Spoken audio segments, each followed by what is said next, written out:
Nous avons souffert dans ce pays-là, nous les guerriers. L'avenir d'Mboshi. L'avenir d'Mboshi.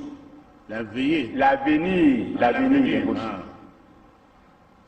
Et qu'après, ça souffre que serait l'Mboshi. Il faut qu'on réfléchisse. Je le dis en connaissance de cause. Je dis fais. Je sais comment nous sommes organisés. Je sais. Vous savez comment nous sommes, comment l'armée est organisée. J'ai un médecin en bouche. Moi, je suis moyen. Vous êtes aussi moyen. Quand je dors la nuit, je vois de n'importe quoi. Les gens avec les saguets et les rapides. Donc, maintenant, si vous existez, que je parte, sortez vos symboles traditionnels. Je tiens, vous tenez, et je vais. Sinon, je ne veux plus. Le président m'a regardé. Il n'a pas sorti les symboles traditionnels. Et nous nous sommes séparés. Je suis sorti de son bureau.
Bon, je crois que je vais réserver le cas de ce maquilleur dans les jours à venir. Ce maquilleur qui s'appelle, je n'ai même pas envie de dire son nom, sinon ça serait parce qu'il est venu pour chercher du buzz. Comme il a lancé un autre disque, quelques chansons, il vient donc chercher du buzz au nom de Mikaya Pongisset, au nom du prince Mikaya Pongisset. Bon, vous comprenez avec moi que cet individu, d'ailleurs, nous l'avons accepté parce que sa maman est congolaise du Congo-Brazzaville. Son père est zaïrois, donc de la République démocratique du Congo. Puisque au sud, l'enfant appartient à la mère, c'est par ce contexte de matriarcat que nous l'avons accepté au milieu de nous. Je dis bien la musique. Les CD ont été coupés, déchiquetés. Tout ça parce que Norba avait donné une opinion. Ils sont venus attaquer mes œuvres d'esprit. Ils ont coupé mes CD, chose que même le gouvernement congolais, il n'y a aucun gars de la diaspora. Vous avez vu le gars qui est le premier incitateur de la haine, le gars qui est au Canada. Je dis bien l'un des premiers incitateurs de la haine sur les Congolais, assurer la division. Parce qu'ils sont en quête de célébrité, c'est des gens qui sont là pour le leadership, mais ils n'apporteront pas une solution pour le bien du Congo. Retenez bien ça. Ce n'est pas en essayant d'inciter les gens à la violence. Vous croyez que vous aimez bien entendre le discours. Soulevez-vous, allez vous battre, menez la guerre, soulèvement populaire. C'est bien de le dire. Et c'est facile aussi de le dire. Mais sur le terrain, vous pensez qu'au jour d'aujourd'hui, ça c'est réalisable. Moi, je dis non. Même si il y a un sorcier qui n'est là que pour inciter la haine, qui est venu déchiqueter mes CD sans qu'ils mettent un rang dans mon œuvre d'esprit. Et ça, c'est condamnable même au niveau de la justice. Si je n'avais pas le sens du patriotisme, j'étais prêt à déposer même plainte contre ce monsieur. Si c'est ça la réponse des Congolais, maintenant prenez quelqu'un d'autre et mettez-le au pouvoir, qu'est-ce qui va se passer? Qu'est-ce qui va se passer? Comment il va gérer le Congo? Il va gérer le Congo, c'est comment il va gérer le Congo? Ça va être un bain de sang parce que le Congolais n'a jamais été préparé pour sa succession. Le Congo, les Congolais ne sont pas préparés pour la succession du président Sassou. Nous devons créer l'union d'une partie et pas l'autre. Avec des discours d'exclusion. Nous ne sommes pas pour la guerre, ni pour le soulèvement populaire. Il n'y en aura pas d'ailleurs. Parce que Norba de Paris avait déjà parlé. Norba de Paris avait déjà parlé et avait dit il n'y aura pas de soulèvement populaire et il n'y en aura pas. Le fameux sapeur que vous appelez Norba, que lui n'a pas eu le courage de dire mon nom, parce qu'il n'est pas esprit. Mais s'il est venu pour m'insulter, mais il devait prendre son courage de dire mon nom, comme moi je suis en train de le dire son nom. Ça montre que c'est un petit esprit. Vous voyez, chers amis, moi je l'ai accepté parce que sa mère est congolaise. Vous voyez, chers amis, puisque au sud du Congo, l'enfant appartient à sa mère. Et c'est ce qui fait que moi je l'ai accepté comme un frère. Mais ce n'est pas moi qui étais allé vers lui. C'est lui qui est venu vers moi. C'est lui qui m'appelait. Vous voyez, ses amis. Moi, je m'en fous de la SAP. Parce que la SAP n'apporte aucune valeur ajoutée, ni aux jeunes Congolais. Si ce n'est qu'un plaisir personnel que ces gens-là trouvent. La SAP n'a jamais donné le développement du Congo. Tous ces gens qui sont dans la SAP n'ont jamais même eu le temps de créer même leur propre tissu, même leur propre marque, à l'exception de Joe Ballard, que j'ai vu, qui avait quand même fait le design de sa cravate. Oui, chers amis. Mais tous ceux qui nous disent des sapeurs, ils n'ont jamais une marque à eux, jamais, ni une chaussure, ni un tissu. Mais ces gens-là veulent valoriser ce qui appartient aux Blancs. Ça, c'est déjà le premier complexe. Le deuxième complexe, c'est que Norba de Paris se desquame la peau. Il se desquame la peau. Donc ça encore, ça montre la petite grandeur de l'homme. Parce que desquamer la peau, c'est vouloir se ressembler à un homme blanc. Ressembler à un homme blanc, alors que tu ne l'es pas, ça montre donc on peut simplement dire peut-être un conflit d'infériorité. Donc tu es complexé, tu te dis que tu es inférieur. Il va falloir que tu te ressembles au blanc. Et donc tu veux changer ta peau en imbibant ton corps des produits chimiques. Et qui fait que ton corps commence à puer de n'importe quoi parce que tu veux vouloir enlever la peau noire qui t'entoure. Donc vous voyez, sur ces bases-là, c'est déjà deux individus différents. Bon. Encore, il a dit un truc qui fait que je puisse répondre. Pourquoi je réponds? Parce qu'il a une certaine popularité et il vient parler en public. Oui, ses amis. Il s'attaque à moi en me traitant de sorcier. Le sorcier qui vit au Canada, qui avait déchiré ses disques, qui avait coupé ses disques. C'est ce qu'il dit. Ces disques que j'avais coupés. Non, ce n'est plus ton disque le moment où je t'ai donné de l'argent. Ça devient ma propriété. Les chansons sont à toi. Je n'ai jamais chanté des chansons. Quand je me permets d'aller acheter un jacket pareil, ça devient ma propriété. Parce que j'ai payé la facture, j'ai de l'argent. Donc je peux me permettre de la couper, de la brûler, de faire tout ce que je veux avec. Je suis là, chers amis. Je me permets d'aller acheter une voiture. Je peux mettre du feu à cette voiture-là. Volontairement. Sans pourtant, bien sûr, déclarer aux assureurs. Je ne vais pas dire aux assureurs que c'est quelqu'un d'autre qui l'a brûlé. Je dis, vous ne payez pas. Je l'ai brûlé. C'est tout. Ça devient ta propriété. C'est ça. Ah oui. Mais la question qui doit se poser, mais il y a une vidéo qui est là. Et je l'ai fait en direct, cette vidéo sur YouTube. Pourquoi il n'explique pas aux Congolais pourquoi Pongi avait coupé ses vidéos en direct et les CD en direct? Parce qu'il a voulu m'utiliser. Il a voulu m'utiliser. Il s'est d'abord rapproché de moi. Il appelait par Messenger.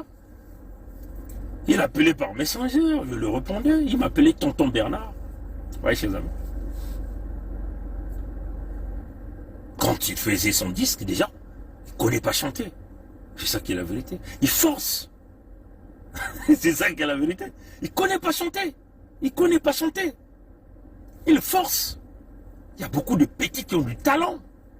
Regarde Yusman, quand il chante, tu t'accroches à la musique. Ardos Massamba, quand il chante, tu t'accroches à la musique. Panouchi, quand il chante, tu t'accroches à la musique. Tous ces jeunes qui sont au Congo là. Hein? Les petits rappeurs. Quand ils chantent, c'est naturel chanter. On ne force pas. Mais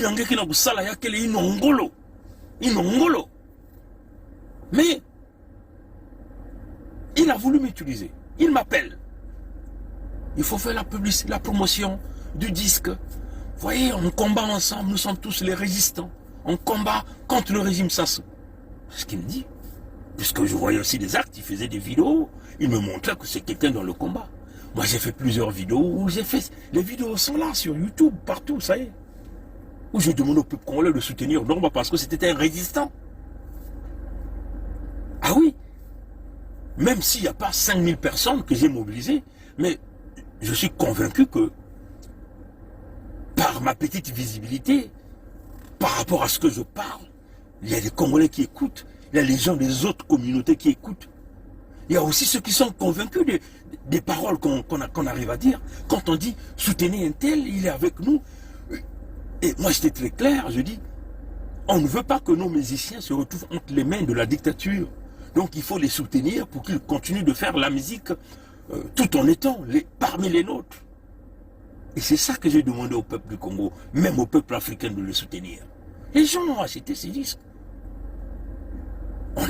Même si je dis que je n'ai pas mobilisé 300 personnes, mais je suis convaincu qu'au moins 10 personnes m'ont écouté et sont allés acheter le disque de Norma pour le soutenir. Oui, chez eux. Donc il m'a utilisé comme ça. Quand il venait au Canada, il m'a beaucoup appelé. On doit se voir, on doit se voir. Je vais venir tant, on va se voir. Oui, chez eux. Si je n'avais pas de l'amour pour ce frère, mais je ne pouvais pas aller perdre mon temps. Un jour ouvrable, je laisse mon travail, je laisse mes enfants qui sont dans des activités scolaires, les activités sportives. Je mets le carburant dans mon véhicule et je me mets à conduire en direction de Toronto à Montréal. Donc 6 heures aller, 6 heures retour. Je prends une réservation d'hôtel que je paye avec mon argent. Je bouleverse mon budget. Mais si je n'avais pas de l'affection pour ce frère, je ne pouvais pas me déplacer. Bon, en plus, je ne me suis pas déplacé comme ça. Et je lui ai emmené des petits cadeaux. Je lui ai emmené, puisque je sais qu'il aime l'habillement, je lui ai emmené les habits du Canada. Ah oui, c'est ça. Malheureusement, l'ingratitude, comme l'a dit Tchalamwana, dans la chanson qui est en train de faire du buzz partout. L'ingratitude de l'homme. L'ingratitude de l'homme. Ça, c'est des choses que je ne peux pas dire. J'allais le voir. On a pris le café ensemble. C'est pas lui qui a payé le café. On est resté pendant quelques heures, on a parlé. On a même fait un direct avec lui. Parce qu'il voulait forcément que je puisse le voir. Il voulait forcément qu'on puisse se voir, qu'on puisse faire cette vidéo-là. Pour que les gens soient convaincus qu'il était ici, au Canada. C'est ça la vérité, chers amis. Oui, chers amis. Mais, donc, l'homme m'a utilisé. Je lui ai donné des petits cadeaux. Quand mon épouse est partie en vacances avec les enfants en France, il y a 2 ans passés, je lui ai encore envoyé des cadeaux. À lui, Norba. Oui, chers amis. Et il a porté ces habits-là que je lui ai donnés. Il a fait des lives avec ça. Oui, ses amis. Il m'a utilisé. Mais non, une fois qu'il cherchait cette visibilité, les CD ont marché parce que nombreux parmi nous ont fait cette publicité. Et le voilà qui tourne le dos à la résistance pour aller serrer la main de Sassou. Nous parler, Sassou c'est l'avenir, nous parler du centre. On n'a rien à foutre du changement du langage ou du changement de sa position. Mais du moment où tu viens narguer les jeunes Congolais, mais c'était plus utile de te supporter. Et même d'écouter cette musique qui sonnait très mal dans les oreilles. Les CD que je t'avais envoyé, le Western Union, j'avais acheté 8 CD. Quelqu'un ne peut pas écouter 8 CD. Vous comprenez que j'ai acheté ça, c'est une façon de l'aider, même si c'est le CD coûtait 12 €. Mais c'est une contribution. Vous voyez, les amis. Qu'est-ce que je veux faire avec 8 CD le Normand? C'est une façon de le supporter. Vous voyez, les amis. Et donc, j'ai pris les CD. Il dit, bon, voilà l'homme que nous avons soutenu. Il nous a tous utilisé, le peuple congolais. Bon, c'est inutile d'écouter ces gens de CD. Il faut le déchirer. En ce moment-là, les CD devenaient ma propriété. Et donc, je le l'ai dit. J'ai dit, voilà, tu m'as utilisé moi pour faire ta publicité. Une fois que tu as eu cette visibilité dans ces chansons, et te voilà aller serrer la main de la dictature. Mais dans ce combat, j'ai pas des amis, j'ai pas de frères, j'ai pas de mère, j'ai pas de père. J'ai pris le CD en direct pour lui montrer que nous sommes dans le contexte de la tolérance zéro. Ce qui est plus important, c'est le peuple congolais. Norba, sa maman est du poule, n'est-ce pas? Il n'a pas vu Sassou massacrer au poule là-bas. Il n'a pas vu Sassou tronçonner les arbres fruitiers. Il n'a pas vu Sassou empoisonner les eaux. Il n'a pas vu Sassou violer des enfants, massacrer des vieillards, violer des vieillards. Il n'a pas vu, pendant 2 ans, Sassou a massacré les populations de poules qui revient du côté de sa mère. Mais il s'en fout, c'est un étranger. Il a beaucoup plus de pension pour sa mère qui est zaïrois, et pour son père qui est zaïrois. Et ce qui fait que tous ces zaïrois-là, la grande partie supporte Sassou. Ouais, ces hommes. Et moi, j'ai coupé les CD. Samedi, il vient faire un direct en me traitant moi de sorcier. Mais je suis sorcier par rapport à quoi? Mais je crois que si j'étais sorcier, tu n'allais pas porter les habits de sorcier. Tu n'allais pas prendre le café payé par un sorcier. Tu n'allais pas prendre ces habits-là, s'exposer avec ça, faire les directs avec ça, les habits que le sorcier a payés. Tu es un ingrat. Ça montre que tu es trop minable. Tu ne vis que des dents. C'est ça que je vais vouloir dire à Norba de Paris. Tu es minable. Tu es ingrat. Par même déjà ce petit geste que je t'ai fait, tu pouvais simplement dire que Pongui a de l'amour. Pour moi. Oui, ses amis. Oui. Mais il ne faut pas qu'il le croie avec sa position du centre. Le centre n'existe pas au Congo. Même aux États-Unis, le centre n'existe pas. Même en France, il n'y a pas le centre. Ou vous êtes avec le pouvoir, ou vous êtes à gauche, ou vous êtes à droite. C'est ça qui est la vérité. Ça fait des mois, n'est-ce pas? Hein? Il avait demandé à Sassou d'alléger les tarifs douaniers, les tarifs de douane, ou les tarifs douaniers. Est-ce que Sassou l'a fait? Non, Sassou ne l'a pas fait. Sassou s'en fout éperdument de lui. Parce qu'il ne compte pas. Faut pas que la tête lui augmente un peu. Parce qu'il passe sur les médias français. Nous savons comment ça se passe sur les médias français. Dans les médias en général. Il y a deux choses. Ou tu es membre de la loge, ou tu te fais niquer par le derrière. Et voilà quand on te donne la possibilité de faire un peu des shows. C'est ça qui est la vérité. Il y a deux choix. Ou tu es dans la loge, ou tu te fais niquer par le derrière. Hein? Pourquoi on te donne cette possibilité-là? C'est clair. C'est pas parce que tu passes sur ces shows-là que tu vas penser que tu vas niquer le jeune Congolais qui est sous fond, qui connaît la réalité au Congo. 99% des chômeurs, le rêve a été brisé, aucune perspective de sortie et d'avenir, et tu oses dire que Sassou est la solution, le PCT est la solution. Tu oses,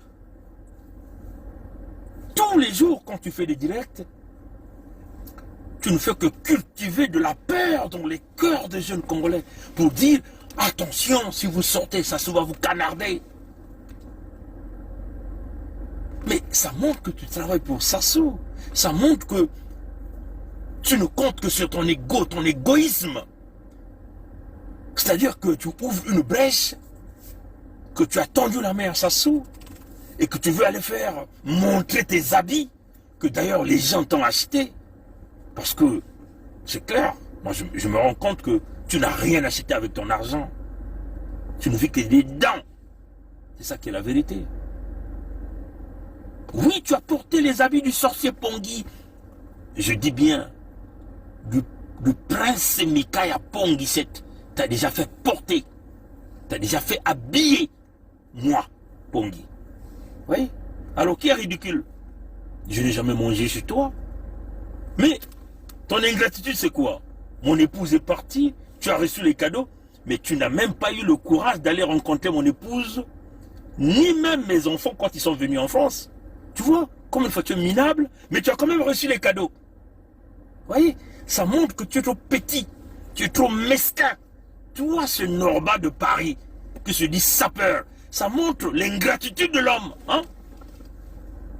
Tu étais même incapable d'aller visionner et d'aller rendre visite aux gens qui t'ont apporté ces petits cadeaux. Oui, et tu as pris les petits cadeaux parce que tu as fait des vidéos, des directs avec ça. J'ai vu ces vidéos-là. Vous voyez, chers amis. Alors, même si Sassou réduisait les tarifs douaniers, tu as combien pour aller créer une entreprise au Congo? Combien de jeunes vas-tu donner de l'emploi? Tu as quel revenu? D'ailleurs, toi-même, tu vis derrière la femme. Tu es logé par la femme. C'est ça qui est la vérité. Tu es logé par la femme, par ta femme. Oui, vous êtes un couple, c'est normal. Ça fait des années.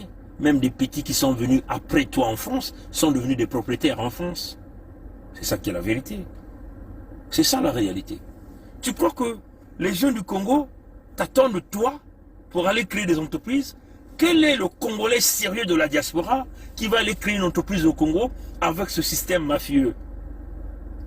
Vous savez combien d'argent nous avons perdu, hein, en voulant faire des business au Congo, dans ce système et dans ce port de Pointe-Noire? Combien de tracteurs qu'on nous a récupérés là au port de Pointe-Noire, hein? Parce qu'un garde de régime est intéressé à quelque chose que tu as emmené et on te fait galoper les tarifs, hein? Alors Norma, moi je pense qu'il va falloir que tu repars encore à l'école, que tu ailles faire des cours économiques. Aucun jeune Congolais dans la diaspora, conscient et sérieux, ne peut aller investir dans la dictature. Personne n'investit dans la dictature. Parce que, premièrement, les gens n'ont pas l'argent pour acheter. L'économie ne fonctionne pas. Donc tout ce que tu vas emmener au Congo, ça va se casser. Les bus, nous avons tenté tout ça, n'est-ce pas? Mais avec les conditions routières, en combien d'années tu vas te faire fracasser un taxi ou un bus au Congo? C'est ça la réalité. Donc, ta vision économique, est-ce que tu as déjà fait un cours économique, un cours d'économie? Le retour sur l'investissement, tu connais qu'est-ce que c'est? Ou les prospections, tu connais qu'est-ce que c'est? Mais il faut d'abord faire un petit cours d'économie. L'économie, pour que l'économie fonctionne, il faut que le pays soit stable. Il faut qu'il y ait des emplois. Il faut que l'argent circule. Il faut que les routes soient payantes. Il faut qu'il y ait moins d'accidents. Il faut que le système médical fonctionne. Il faut que les études fonctionnent. C'est ça un pays. Parce que quand tu lances un business, tu vas créer ce que nous appelons beaucoup de points focaux partout à l'intérieur du pays, et l'argent rentre parce que l'argent circule, parce que le citoyen se sent aisé de dépenser, le citoyen travaille. Dans les contextes actuels du Congo, où vous aviez un système mafieux économiquement, où vous avez le raquetage, où vous avez la répression, où vous avez des tueries, des vols, où vous n'avez pas d'eau, pas d'électricité, mais c'est quelle entreprise tu vas les booster? Parce que ça te réduit les tarifs douaniers. Vous voyez? Alors, Norba de Paris, tu es trop mince dans ton esprit en voulant traiter Bernard Ponguy de sorcier. Mais en se rendant compte que le sorcier chez toi, c'est toi. Mais ce qui est vrai, c'est que tu peux peut-être avoir des allusions qu'un jour que tu iras au Congo, il y aura du monde qui viendra t'accueillir. Ceux qui viendront t'accueillir, ce ne sont que les jeunes de la rue, les désœuvrés. Mais les intellectuels ne viendront jamais à toi parce que tu ne représentes rien. Voilà ma réponse à toi. Tu es un étranger. Tu es aïrois. Voilà pourquoi tu supportes Sassou. Mais en tout cas pour nous, moi, descendant de Mikaël Ponguy, propriétaire de terre, roi dans la zone de l'Oudima, je ne peux jamais accepter qu'un étranger comme le Mossi Sassou puisse tuer mes parents, mes frères, mes sœurs. Voilà pourquoi je me bats pour le Poul, je me bats pour la Bwenza, je me bats pour la Lukumu, je me bats pour le Nyari, je me bats pour le Kwilu. Je me battrai pour d'autres départements de la partie nord que quand seulement eux, ils auront la motivation de chasser leur Dieu, Sassou de pouvoir. Et pour le moment, ils ne sont pas là. Donc je reste au sud. Parce que je suis un enfant du sud. Voilà ma réponse à toutes les injures, les insultes, même si tu n'as pas prononcé mon nom, mais ça montre simplement que tu es un minable, tu es trop mince et tu es un ingrat. Voilà, merci d'avoir suivi ce direct. La lutte continue, le peuple gagne toujours. Ingeta et bon sommeil à vous. À la prochaine. Au revoir.